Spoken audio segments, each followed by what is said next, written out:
Time for a Drunk Talk TV Music Industry News Desk Report. Strap yourself in for where prohibited batteries not included, not available in State of Shock. Hey everyone, welcome to another Drum Talk TV News Desk Report, bringing music news to all music fans out there. And we got some interesting stuff to talk about, Iron Maiden's phone ban, a lineup shuffle with Twisted Sister, and some other stuff, as well as what's going on at Drum Talk TV. But first, introductions are in order. We are your co-hosts. This is Shylee, Graf, and I'm Steven Shinder. Shylee, how are you doing? I'm doing pretty well, Steven. Next week is my spring break, so it will be a very much needed reprieve from the normal grind and go of it all. How are you, Steven? I'm doing pretty well. Looking forward to the weekend. Gonna meet up with some family, so that should be a lot of fun. Really great stuff. And as we begin, we want to remind all of you, we actually extended the deadline for this outreach that we're doing for 100 beta testers for the Drum Talk TV Brilliance arcade that's in development. So if you go to drumtalktvbrilliance.com and click the sign up to our email list button, and that will you will get a welcome email. It might take a bit, but once it arrives in your inbox, keep an eye out for it. And you'll reply back with the words beta me, and we'll put you on our list of 100 beta testers, and you'll await further instructions. So go ahead and do that when you have a moment.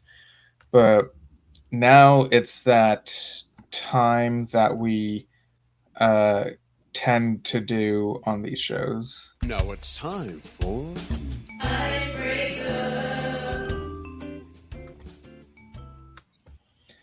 All right, so Shylee, I think you said that you have an icebreaker. Yes, sorry, I'm dealing with slight technical difficulties. It should be improving now. But yes, I do have an icebreaker for you, Steven. If you could put together a festival lineup, who would you want to be the headliners? Ooh, that's a great question. Let's see, probably for selfish reasons, I think I would include Coldplay because I love their music, but I've never gone to one of their concerts. And, I get so busy with life and work and stuff that I don't keep as much of an eye out for whenever they're having their concerts. So I guess they would be in the mix, and maybe there would be some others, like, people really love Gerard Way and his stuff. Like, it'd be cool to have him there. Maybe Smashing Pumpkins. So those are some that come to mind. How about you? That's really cool. I really like your answer, Steven. I would do something that is as wide-ranging as I think my music taste is and has become. I would really obviously get in some of that, 2000s, 2010s punk rock emo scene kind of going on. Fall Out Boy, Pilots probably would be on there as well. But I would also really like to get Noah Kahn, Hosier, maybe Conan Gray. Some of those could be fun and have some crossover, a wide range of music taste. Yeah, it's great to have variety for those sorts of things. So yeah, those are great answers. Now we take a trip back in time. Time for This Day in Music History. One out the whole week because we'd be here forever. All right, jumping back to 2022, Heat Waves by English indie pop band Glass Animals topped the US Hot 100 in its 59th week on the chart. This broke the record for the longest journey to number one, surpassing the 35-week tally of Mariah Carey's All I Want for Christmas Is You from 1994. That's really interesting that it took one that long for that song to go to number one on that chart. That song was everywhere in 2022. I, listened to it so much just on the radio.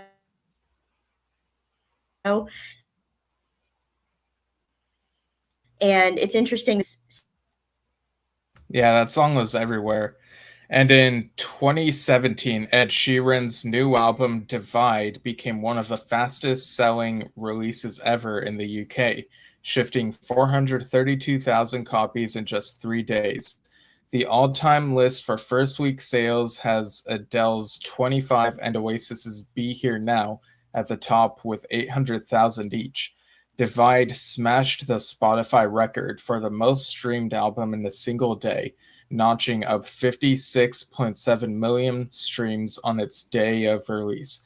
What's fascinating about that is when it comes to these music streaming services like Spotify, I tend to think that people will mainly just listen to a different song by a different artist at a time, but it's neat to know that people still listen to like full albums on there.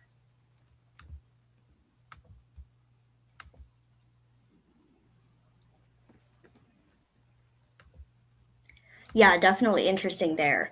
Going back to 2009, Michael Jackson was mobbed by screaming fans.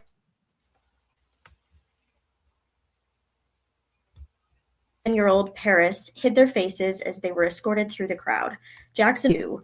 He died 3 weeks before those shows were set to start. Definitely a momentous thing, the fact that he died before those concerts, but also that, crowds and fans can get so overexcited, but they was not a smart choice there. Yeah, and I remember that time period, going up to his passing and all the media coverage of it. It was a huge thing. In 2008, a UK charity warned that 9 out of 10 young people had experienced the first signs of hearing damage after listening to loud music. The RNID said more should wear earplugs to protect their hearing without spoiling their appreciation of music. Experts said prolonged exposure to noise over 85 decibels would harm hearing over time. Music played in concerts, bars, and clubs was often above this level. If you want to know more about protecting your hearing as a drummer or music fan, you can check out our original series Plugged into Hearing Health with Doctors Michelle Schechter and Eric Sandler on Facebook and YouTube. Yeah, definitely some useful info there. And it's within the last couple of years that I've realized, what, some of these shows I go to are pretty loud. I should have something in my ears, which I'm making more of an effort to do now. Best to be cautious.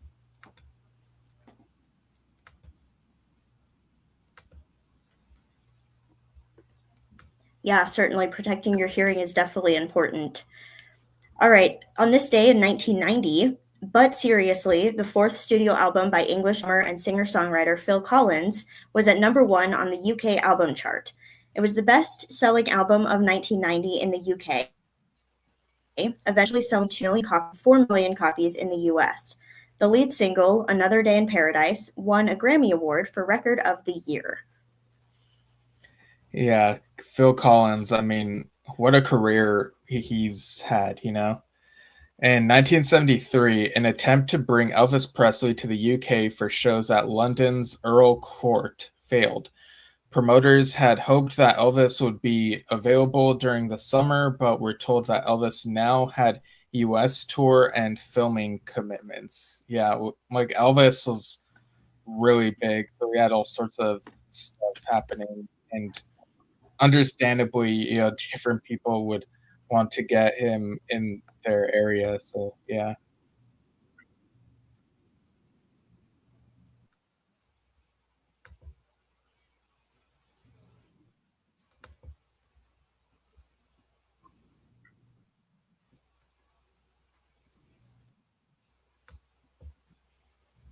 Certainly.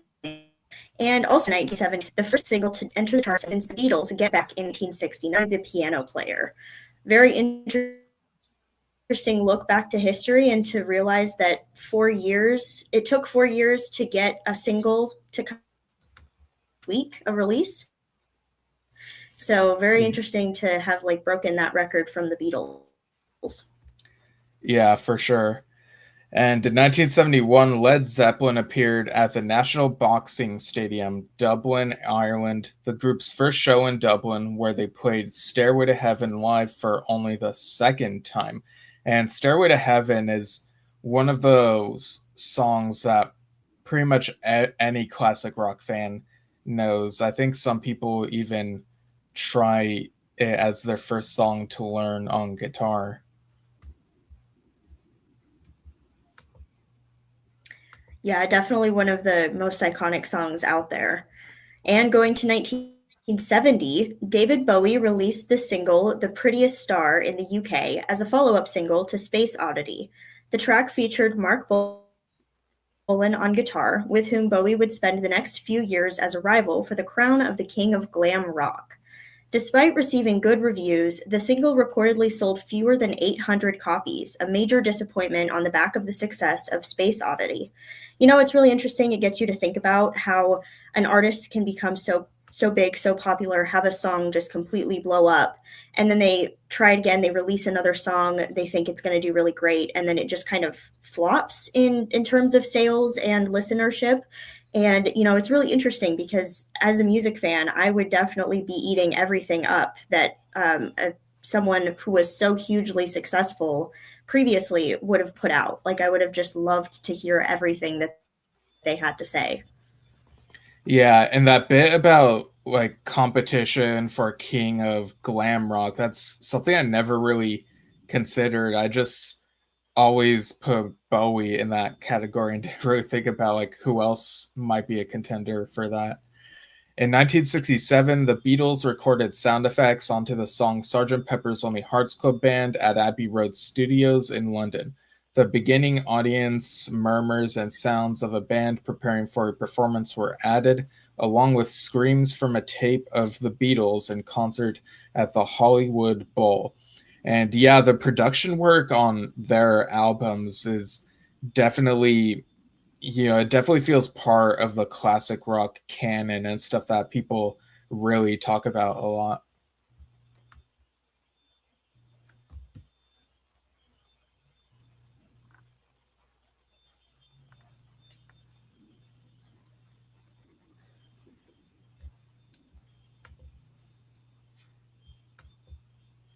Okay, and in 1966, the Rolling Stones started recording sessions for their 10th UK single, Paint It Black, at RCA Studios in Hollywood. It was originally titled Paint It Black without a comma, but Keith Richards had stated that the comma was added by record label Decca. That's really interesting and sort of a fun little grammar lesson there, I guess, of, does it change the meaning or not? Right. Yeah, and in 1965, The Temptations went to number one on the US singles chart with the Smokey Robinson penned song My Girl, making the group the first male act to have a number one for Motown. The single only reached number 43 in the UK, but made number two when reissued in 1992. And yeah, again, another song that lots of people know. So there you go. All right, now on to the next segment. Let's see what's in the news at Jump Talk TV. Yeah.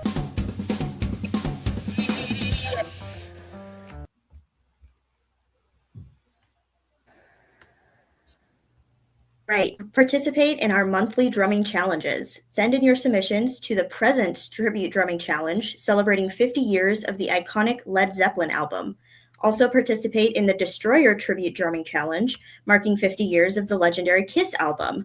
Submissions will be accepted until March 31st at 11:59 p.m. Pacific. over at drumtalktvbrilliance.com. So send in those videos for a chance to win some great prizes. Free members can submit up to 2 videos for each challenge, and premium members can send in as many as they like. Yeah, and Here's I'm a just video realizing that the videos with info about these challenges are still loading. They should be almost done, so I'll show those in a moment. But in the meantime, again, want to remind people to go to drumtalktvbrilliance.com, sign up for our email list if you want to be a beta tester for our upcoming Drum Talk TV Brilliance Arcade. And once the welcome email gets to you, respond with the words beta me, and we will put you on a list and you can await further instructions. But okay, here's the video for the Presence challenge, and then I'll play the one for the Destroyer challenge right after. Shift into Bonzo mode in the Led Zeppelin Presence Tribute Drumming Challenge. Celebrate 50 years of a classic Led Zeppelin album. Competition open March 1st to March 31st, 2026, 11:59 p.m. Pacific Standard Time. Win up to $125 worth of prizes by playing along to official tracks straight from the album. Win a gift certificate to a favorite music store. First place gets to have a Drum Talk TV interview. All the info, rules, and judging criteria are on the site. Free members can submit up to 2 videos per challenge.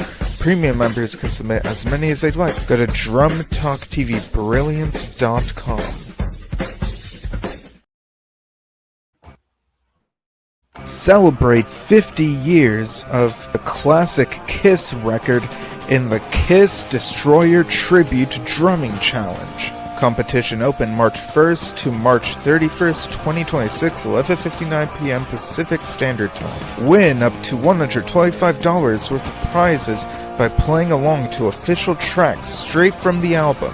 Win a gift certificate to a favorite music store. First place gets to have a Drum Talk TV interview.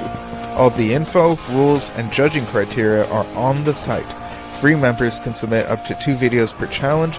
Premium members can submit as many as they'd like. Go to drumtalktvbrilliance.com. Right, so definitely take part in those challenges. And we also want to let people know to join us for our next game show, which is coming up Tuesday, March 17th at 6 p.m. Pacific, 9 p.m. Eastern, U.S. times. Again, music-themed game show. You can go to drumtalktvbrilliance.com, navigate to the events page, and RSVP for this Luck of the Irish themed game show. Get ready for trivia questions about Irish music and luck-related music for a chance to win fun prizes. And these prizes are from Medley Merch, whose music-themed products you can check out at medleymerch.com. And in fact, here's a video about one of their products, the concert journal. So check this out, folks. What concert would be your first entry if you had an ultimate concert journal? Your most recent concert? Your next concert? Or would you go way back like me and enter your first concert? For me, it was Led Zeppelin. Now you can with the I Was There personalized music performance diary premium hardcover book. This is for all live music fans who experience live shows from clubs to stadiums. And what an amazing keepsake, and it makes a great gift. Use Drum Talk TV 25 at checkout for a one-time 25% discount, so load up. Get yours now via the link in the post.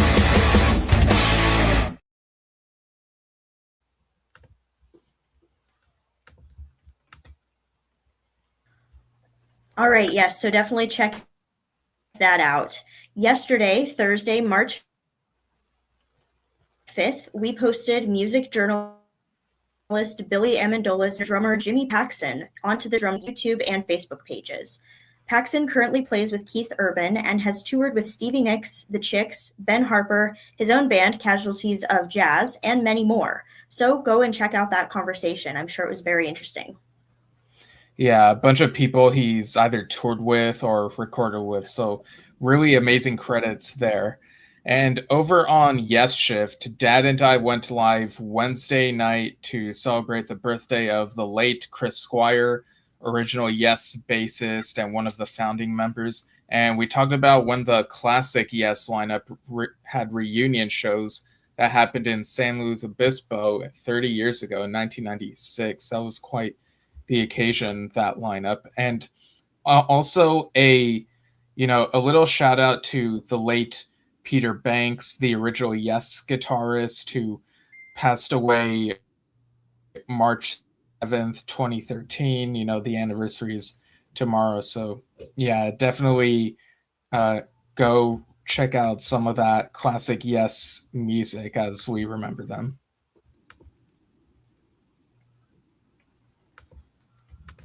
Yes, certainly. A great way to honor them. Next week on Wednesday, March 11th, 12 p.m. Pacific, Dan goes live with bassist Jeff Berlin for another episode of Rhythm and Lows, Drum Talk TV original series about favorite bass and drum duos.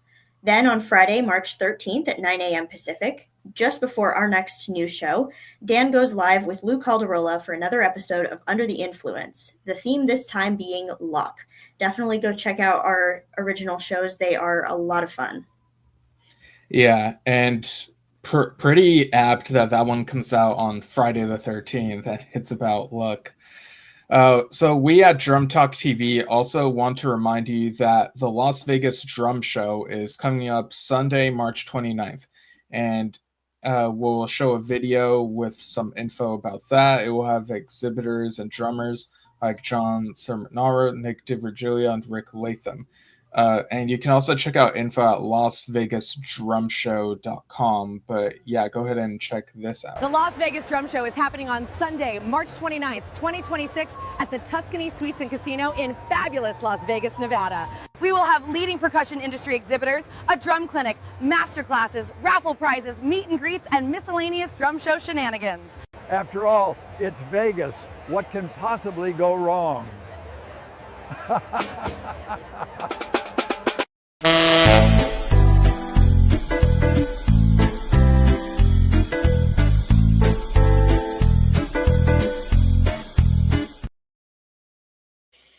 All right. Yeah, definitely check that out. Now we shift some gears to take a moment for this next segment. And now a moment to acknowledge those who have passed.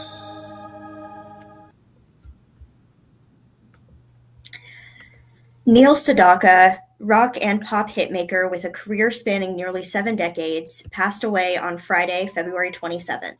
The New York Times reported that he was rushed to a hospital in West Hollywood on Friday before passing away, and a cause of death was not immediately known. Sedaka is behind some of the most definitive pop songs of the 50s and 60s, including Calendar Girl, Breaking Up Is Hard to Do, and Laughter in the Rain. He also worked with a variety of stars, from classical pianist Arthur Rubinstein and the violinist Joshua Heifetz, to Carole King and Elton John, just to name a few.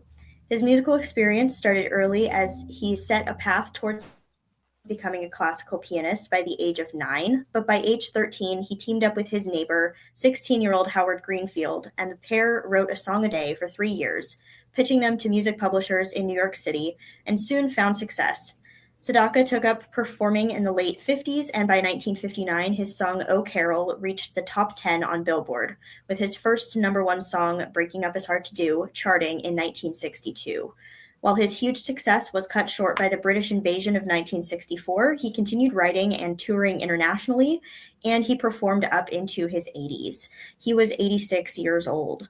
This is definitely a big hit to the music industry, and, wishing his family condolences, and he will definitely be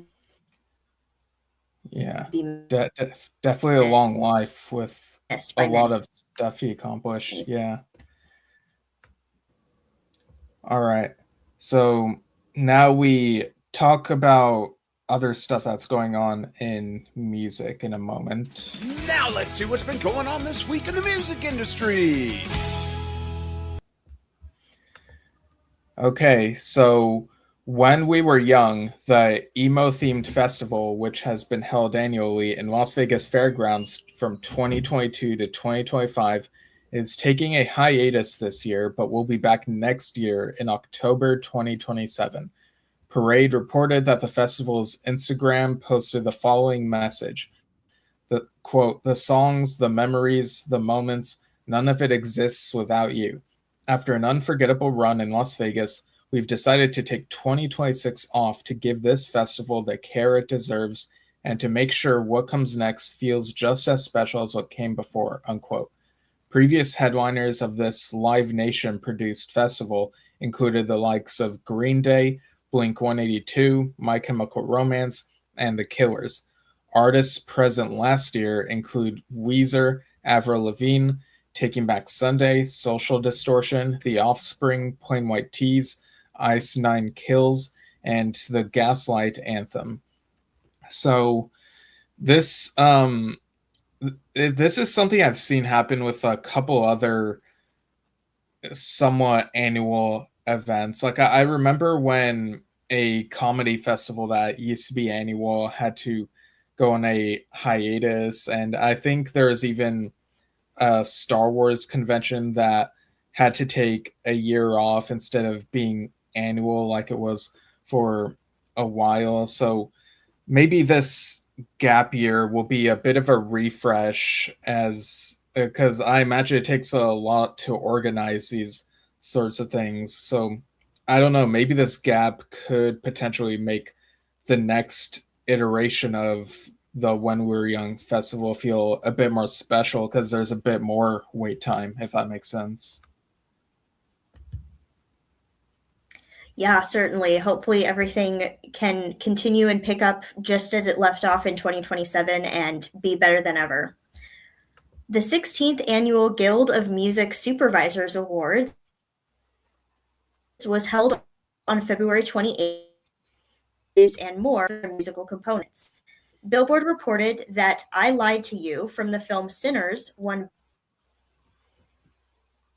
Best Song Written and or Recorded for a Film, though this win is not a great to Golden from K-pop Demon Hunters. Golden was not eligible for the Music Supervisors Awards because the credits did not name a music supervisor. The Best Song Award went to the co-writers of I Lied to You, Raphael Sadiq and Ludwig Göransson, performers Miles and the film's music supervisor Nikki Sherrod. Sadiq, a 3-time Grammy winner and 2-time Oscar nominee, also received an honorary award, the Icon Award, at the event. And he performed I Lied to You alongside Göransson and special guest Brittany Howard of Alabama Shakes on guitar. Sinners had his second song nominated in the category, Last Time I Seen the Sun, with other nominees including Dear Me from Diane Warren, Relentless, It Isn't Perfect But It Might Be from Bridget Jones, Mad About the Boy, Just Keep Watching from F1, and My Baby Got Nothing at All from Materialists. So definitely a pretty good lineup of music nominees for that category, and I personally am very happy it went to Sinners. Sinners is a really, really great movie, and there's been so many other movies from last film season that have kind of taken over other award shows. Sinners win this is really exciting. Yeah, and it's interesting like hearing about K-pop Demon Hunters being in the mix there. I thought that was also a fantastic film, but yeah, like really cool that we get new music from these movies. Because I feel like some movies tend to rely on the, reuse stuff that's been on the radio. So it's always neat whenever some newer stuff comes out. All right. So next up, according to Billboard, Nine Inch Nails teased something on February 26th when they posted a picture on Instagram, later revealed to be a snippet of the cover art for their album Tron Divergence, a companion piece to their Tron Ares soundtrack. The album has 20 tracks and is filled with unreleased music from the score, as well as remixes from Meat, Beat Manifesto's Jack Dangers, Peel It Back, Tormate, and collaborator Boys and Noise, who, along with Nine Inch Nails, will be performing at Coachella in April. Worked on remixes for 3 tracks on Divergence: A Question of Trust, Ghost in the Machine. Album also features work by Pickard, Mark Pritchard, and more. So I chose not to see the Ares film for various reasons, but talking about the music here, I am very curious about this soundtrack. It kind of reminds me, I think something similar was done with Hans Zimmer's soundtrack for Dark Phoenix several years ago, where there was the soundtrack for the movie or score, and then later on there was a remix album called Experiments from Dark Phoenix. So I imagine that this Tron Divergence album probably has some, um, or maybe this is just a guess, but maybe has some experimentation that's a bit different from what's on the original soundtrack, which would fit that Divergence title. Yeah, certainly. That is very interesting news. We're also going to be moving along with more Nine Inch Nails news. Parade reported that the band's frontman, Trent Reznor, said there might not be further touring from Nine Inch Nails after their current Peel It Back tour, which ends March 16th. At a recent Tulsa concert, Reznor said, quote, "I don't know if we're going to be touring anymore after this. I'm proud of the show we're doing right now, and I'm grateful that you've chosen to spend your evening with us tonight. Thank you very much," unquote. While this might feel like a surprise to some, back in December, Reznor said in an interview with Consequence, quote, "I kind of feel like my goal as an artist at the age I'm at right now is not to just rinse and repeat and tour until you can't tour anymore. Either you die or you can't physically do it, or people aren't interested, all of which aren't great options," unquote.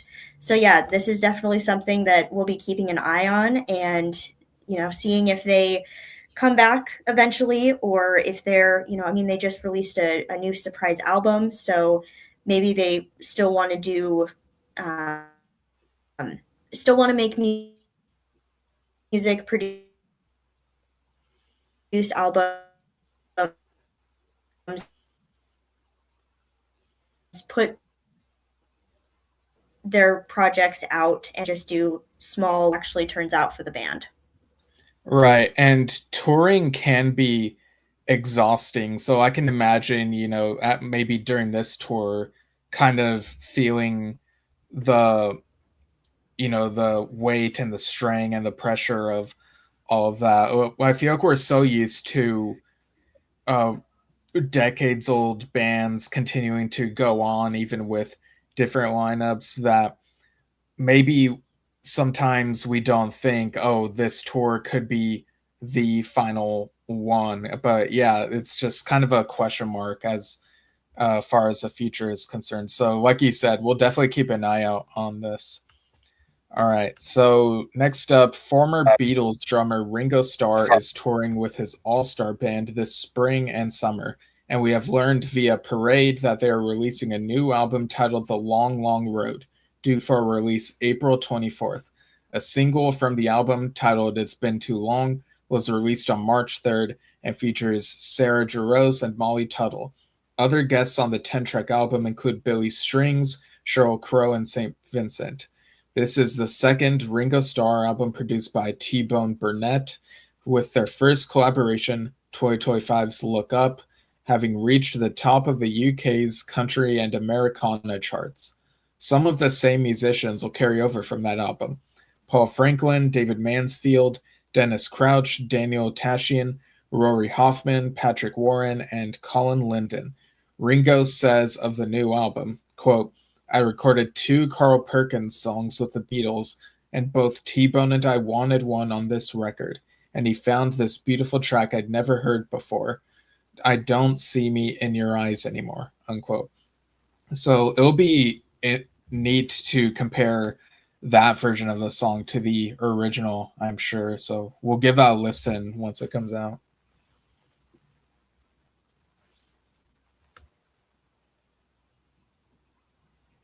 Yeah, certainly some very exciting news from Ringo Starr there. All right, the Vans Warped Tour is coming back in 2026, bigger and better than ever. Blabbermouth reported in January that last year's 3 US locations sold out, which inspired Vans Warped Tour and their partners Insomniac to step towards globally expanding the festival. Washington, D.C., Long Beach, California, Orlando, Florida, Mexico City, Mexico, and Montreal, Canada will hold 2-day festivals featuring over 100 music acts this year. Festival runners have been rolling out artist announcements since the end of January in what they have called 30-ish days of Warped. Week 4 rolled out this week, announcing 45 more bands that will appear at the festival this year. Loudwire reported that among the biggest names scheduled are Killswitch Engage, Simple Plan, Yellow Card, and Taking Back Sunday, all announced this week.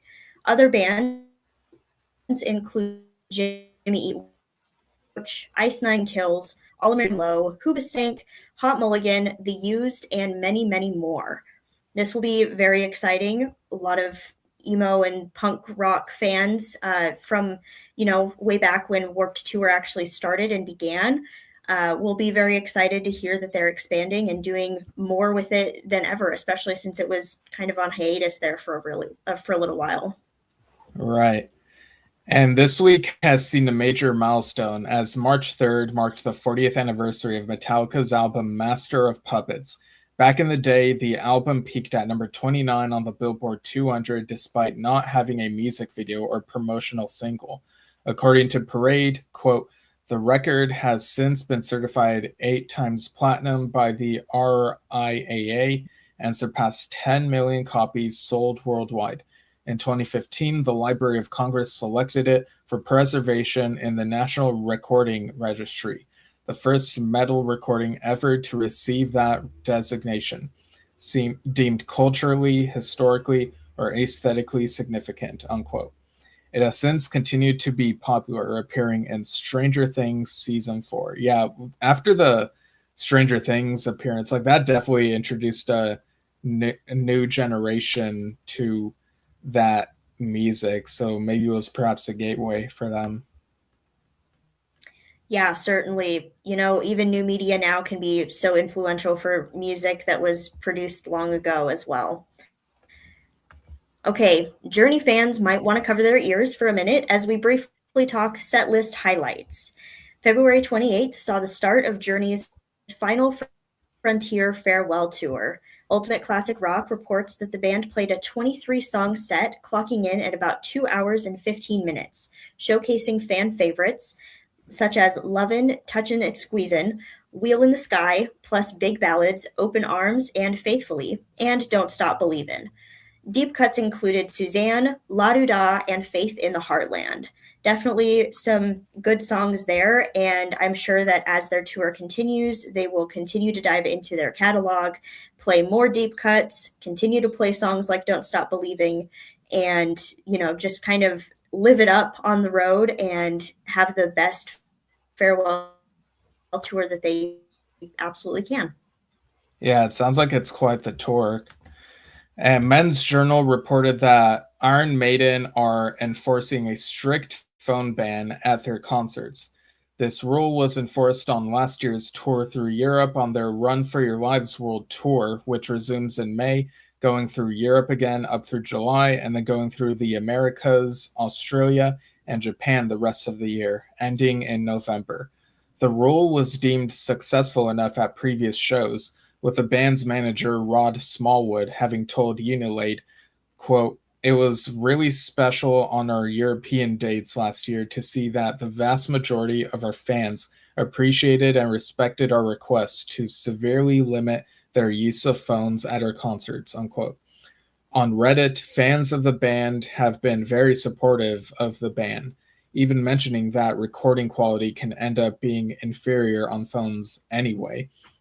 Yeah, I feel like the last few years, I don't even make an effort trying to capture concerts on video on my phone anymore because I want to be in the moment. And, there are some people who are able to capture the audio well enough, and that's cool. But it is good for bands to be transparent about like, hey, we don't want phones, or be like, hey, phones are okay. Because I've been to a couple of concerts where it kind of wasn't certain, but there would be a concert that I've gone to where there's a sign that says no phones, and people follow and obey that for the most part. So yeah, I think it's nice that the fans seem to be fine with this rule and just experience the concert. Yeah, certainly. And, that is completely up to the band. That is their prerogative. So, very happy that they've been able to place that and have fans mostly follow it and everything.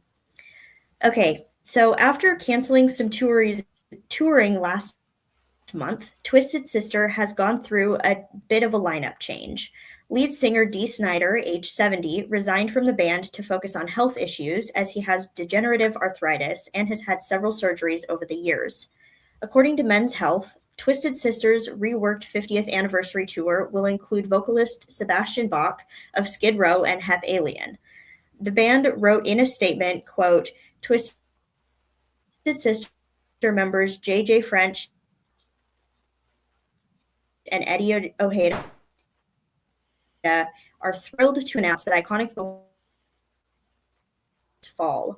These appearances do not affect or conflict with Sebastian's current or future solo touring schedule, which remains intact, unquote.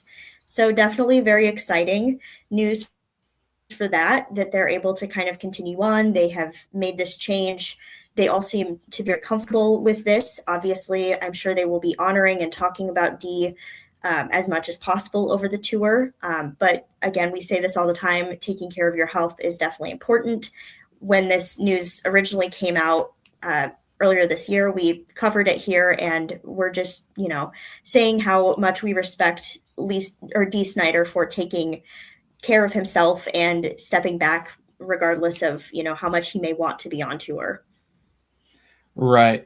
And I imagine that some Twisted Sister fans, it might be tough to take this change in, with bands in general, it's especially tough when a lead singer changes, because in the eyes of the audience, the lead singer feels like literally the voice of the band, and if they kind of look at them as the leader of the band sometimes.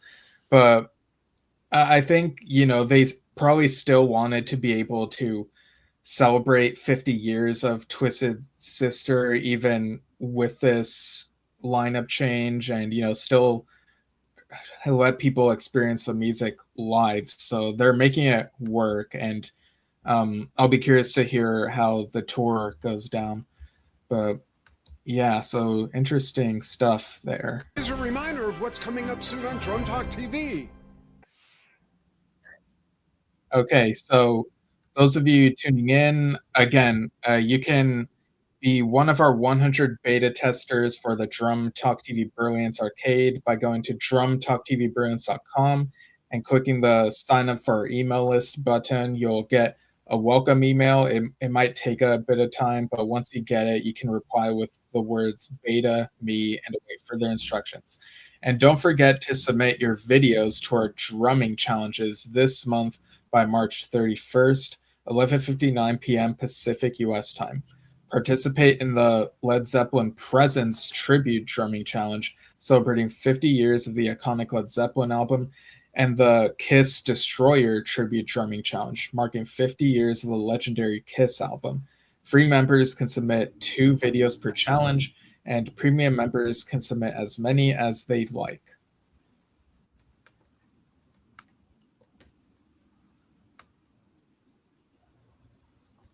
Yes, and join us on Tuesday, March 17th at 6 p.m. Pacific, 9 p.m. Eastern for this Luck of the Irish trivia game. Go to drumtalktvbrilliance.com, navigate to the events page, and RSVP to participate. We've seen people win just by guessing, so come have some fun with us.